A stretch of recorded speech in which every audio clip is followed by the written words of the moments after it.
Like I said, he's not an Instagram world champion, he's a real world champion. 4 world championship belts, he'll fight absolutely anyone. Anthony Joshua.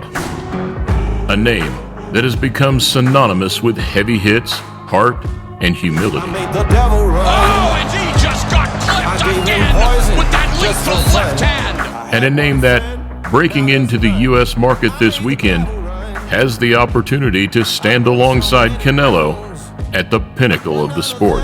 Wherever my own, they were an army, I was alone, I broke so many bones. Yet to take a backward step, Joshua continues to steamroll through the division at unparalleled pace.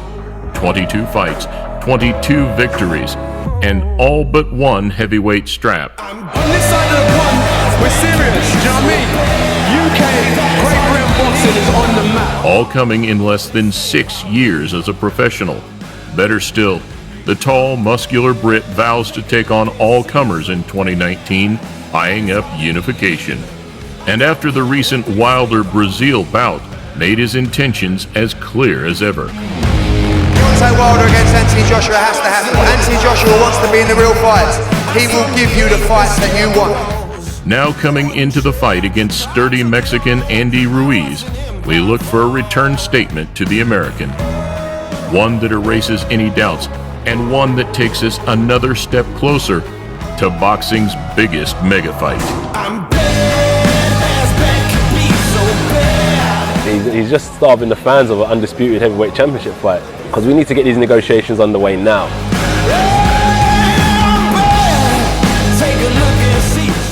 Here we look at 5 times Anthony Joshua shook the boxing world.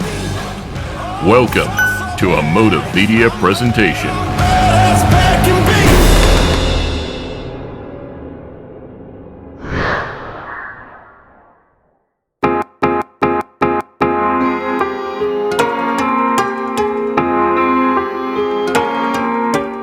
The highlight of any boxer's career, we start with the London Games in 2012. Representing Great Britain, Anthony Joshua! A statement in itself, with Joshua only having boxed for 5 years beforehand. In his toughest amateur test, he fought seasoned Italian Roberto Camarella in the super heavyweight finals.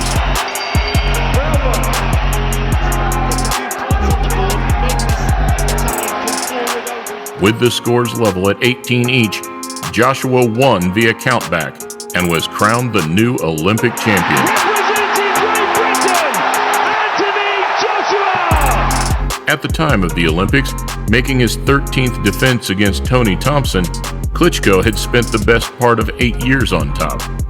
And whilst the moment had no immediate impact amongst the professional ranks, it was more a shockwave of what was to come. Likewise, becoming one of only 18 British gold medalist boxers ensured AJ's professional rise would be as swift as any. I've just got to make sure that I train longer and harder as I'm doing longer rounds. And it's going to be tougher, so I'll be ready. And with this in mind, an upcoming British promoter jumped immediately to make this vision reality. He's got all the attributes, all the minerals to be a fantastic fighter. Can he go on to win a world title? I believe so. You know, but we've got a huge journey ahead of us. Number 2. And what captures the public's imagination better than a rivalry? Forget boxing. I don't like this guy. Your heart will fail you. Trust me. Who are you, a doctor? 14 fights into his campaign, and yet to go past 4 rounds, wiping out all his opposition. And as the hype continued, came another of his toughest night's work. A personal vendetta against a Brixton fighter who'd caused one of his 3 amateur losses. In his 5th outing at the O2, AJ came through his first real test as a professional. Well, that was Joshua hitting after the bell and White lost control. With the bad blood showing at the end of the first, Joshua was caught and wobbled with a sharp left hook in the second. Oh, he hurt him. He shook Joshua. Joshua's hurt. Joshua's in big trouble. Though, finding his rhythm over the next few rounds, he began to regain control. Round 7, with the pressure building, Joshua landed a picture-perfect uppercut, leaving White on his back. Surely no way up here for Dylan White. It's stopped. It's over. Showing skills, durability, and heart, Joshua ticked a few more boxes on his rise to the top. Dylan was a perfect fight for this stage. You know, there's no rush. And I'm going to keep on building and building and building until I make my mark in this heavyweight division. I walk this earth like a god. Number 3. 5 months later, the night Joshua became world champion. Step right over. 16 fights in, the public were once again enticed by the spectacle of Britain's latest and greatest. This time, against what was expected again to be his toughest opponent, Charles Martin, a brash, confident American. Not just by the gravity of situation, nor by putting a belt to his name, Joshua instead shocked the world by matching expectation with realization, putting the champion on the back foot immediately, unfazed by his southpaw stance, a true demolition job.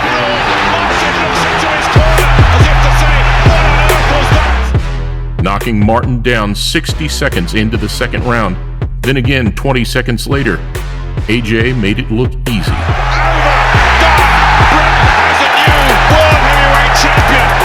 And his first world title, 2 years into the pro game, showed just how serious he was. This was one for myself. I told you that I was going to come out and punish him. I'll show him levels. I told you I'll show him levels. With paper money falling into the ring on the final announcement, Matchroom laid claim to boxing's new king. Though, as with anything, to be the king, you have to beat the king, which takes us to number 4.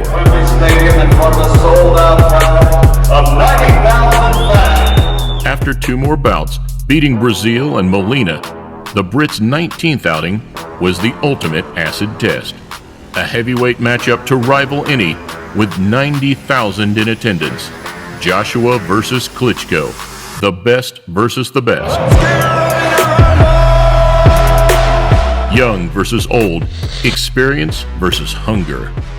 A back and forth war, Joshua barraged the Ukrainian to the floor in the 5th. Before being knocked down himself in the 6th. And fighting cautiously, it wasn't until the 11th, where the Brit seemed to catch a second wind, that he secured the biggest stoppage of his career.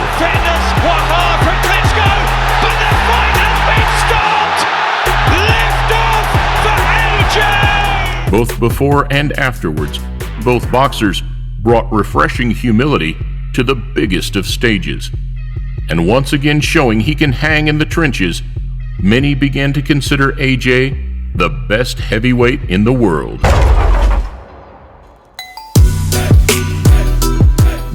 After his baptism of fire, there weren't many opportunities to top that night at Wembley. However, in 2018, another year on, an opportunity to become unified came up against New Zealander Joseph Parker. Here they are, 2 undefeated world champions. Once Joshua fades, and remembering Joshua tends to square up a bit and be there to hit, then he's a sitting duck, and I think Parker will stop him late in the fight. After some trash talk, mainly between either promotional team, the fight was on. For the unified heavyweight championship of the world. A 10-pound lighter version of Joshua fought a very different fight, choosing to stick and move behind his jab, claiming to show off a new boxing finesse style. Whereas Parker used his speed and movement to keep him out of danger, denying AJ the openings to force a stoppage. Ultimately, cruising to his first decision, Joshua won a convincing unanimous points victory, showing he can comfortably go all 12. And now claiming 4 belts with just 1 remaining, he made his statement. Addressing the boxing world, he put pressure on one man in particular to set up what was considered the mega fight of the century. Let's go, baby! Let's go! A matchup that, even another year on, appears no closer. As for now, Joshua steps into a sold-out Madison Square Garden to face Andy Ruiz, whilst Wilder appears to have sidestepped another opportunity for the clash to instead rematch Ortiz later this year. It's embarrassing. That's what it is. So whilst the collision course continues to dwindle, Joshua's intentions remain solid to become the most powerful man in world boxing.